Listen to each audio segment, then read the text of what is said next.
Hi there guys, I am the Sixth Machine and welcome back to another Warhammer video. It's Monday, so yet again we have a brand new Sisters of Battle bulletin, and despite the possible misgivings you may have had at the Sororitas reveal during Warhammer Fest, I think we can all agree it looks like they have a pretty cool new model coming in the form of the High Lord of Terra, the Abbess Sanctorum Morvenn Vahl. And today we're getting a much closer look at her and her rules. And I'll be honest with you, she definitely seems like she is going to live up to the hype they gave her during the reveal.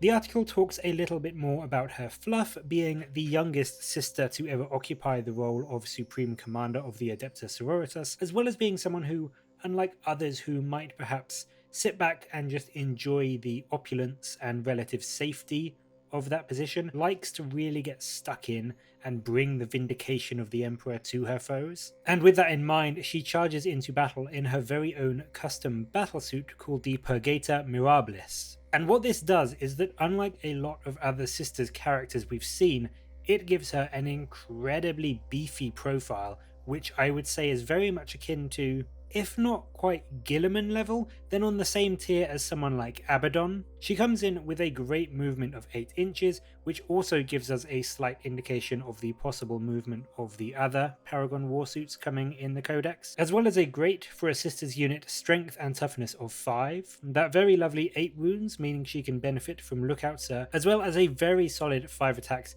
and an expected 2-up save. During the reveal at Warhammer Fest, they said her suit gave her an invulnerable save and also halved any incoming damage, and it seems like it also does a little bit more than that as well, not only giving her an, again, expected 4-up invulnerable save, but as they mentioned, allowing you to halve all damage, rounding up of course, allocated to her. And also, on top of that, she has a very tasty 4-up to ignore mortal wounds. And these aren't just against psychic mortal wounds, but from every form. So not just smite, but also vehicle explosions, Drukhari flybys, other characters' melee or shooting weapons, and even aircraft bombs. It is a very powerful survivability bonus, especially when one of the best ways to get past a solid 2-up armor save, 4-up invulnerable save stat line is to go through the mortal wound route.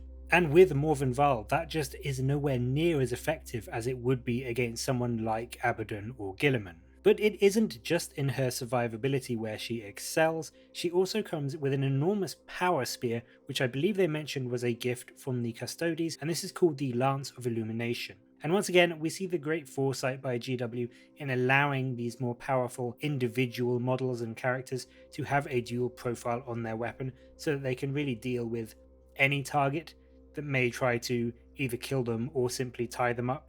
So she can swing it at her base strength of 5 with -2 AP and 1 damage, but makes double the attacks, so getting a very hefty 10 attacks to deal with hordes or larger squads of enemies. But when she's up against vehicles or particularly tough opponents, you can use her lunging strike to swing at +3 strength, putting her up to strength 8 with -3 AP, flat 3 damage, and also causing additional mortal wounds on unmodified wound rolls of 6. So in this mode, she is absolutely going to shear through enemy armor, on average doing over 7 wounds to a predator profile, or against something like aggressors, insta-killing 2 of them and possibly putting a mortal wound or 2 onto a 3rd. She really can go into almost any type of enemy unit and have a good chance of really damaging them with her melee attacks. And then, before she even gets to combat, she has some additional tricks up her sleeve to help soften the enemy. Her suit of armor also contains a Paragon missile launcher, and as you can see, this slightly resembles what you see on Terminators with their Cyclone missile launchers, so it isn't too surprising that it's essentially the exact same stat line, albeit with a slightly shorter range of only 36 inches. She can fire it as 2d6 strength 4 no AP 1 damage shots, or as a heavy 2 strength 8 -2 AP d6 damage shot. It's honestly not anything super amazing, to be honest, but 2 crack missile shots can still put quite a dent or a hurting on an enemy vehicle or a big baddie if you're lucky, and if you see a big horde of 30 boys coming your way, there are worse things to do than to fire 12 strength 4 missile shots into them before charging in with 10 attacks to sweep them away. So we can't complain too much.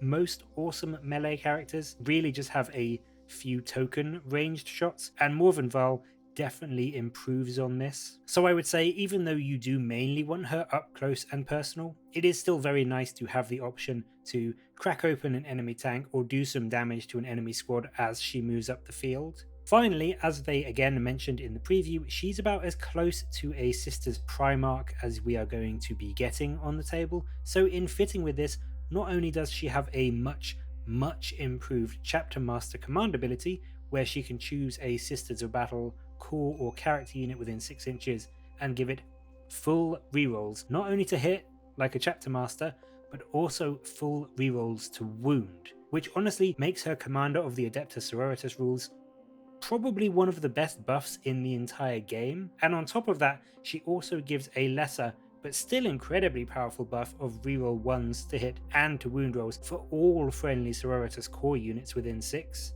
And as I've said before, getting rerolls to hit and to wound is really rare, and even just giving out reroll 1s to either of those in a 6-inch bubble is a powerful buff, but then getting that super buffed up Chapter Master ability and being able to make a unit of Retributors, for example, get full rerolls on all of their hit and all of their wound rolls means that you can pretty much guarantee if you point them at an enemy unit, it will be wiped out of existence. And this is what I really like about Morvenn Vahl. She seems to be exactly like they advertised her, essentially a Sisters of Battle Primarch. She brings some great melee, some decent shooting, and some absolutely mind-blowing force multiplying abilities to your army. So I wouldn't be surprised if we see a good 300 to 350 point price tag on her, depending on any other skills and abilities that she gets on her full datasheet. And will this make her a must take? I'm not sure.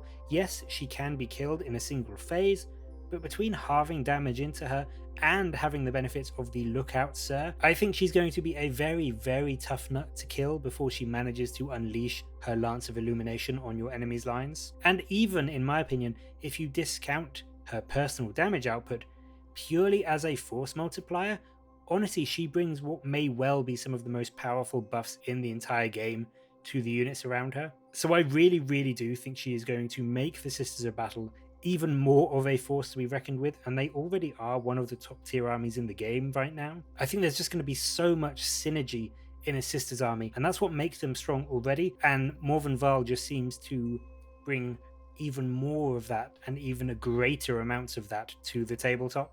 But what do you think of Morvenn Vahl? Do you like her model, and what do you think of the rules we've seen for her so far? Will she stand up to the likes of the Silent King or Mortarion or the Nightbringer, or is she still a tier or two below them for now?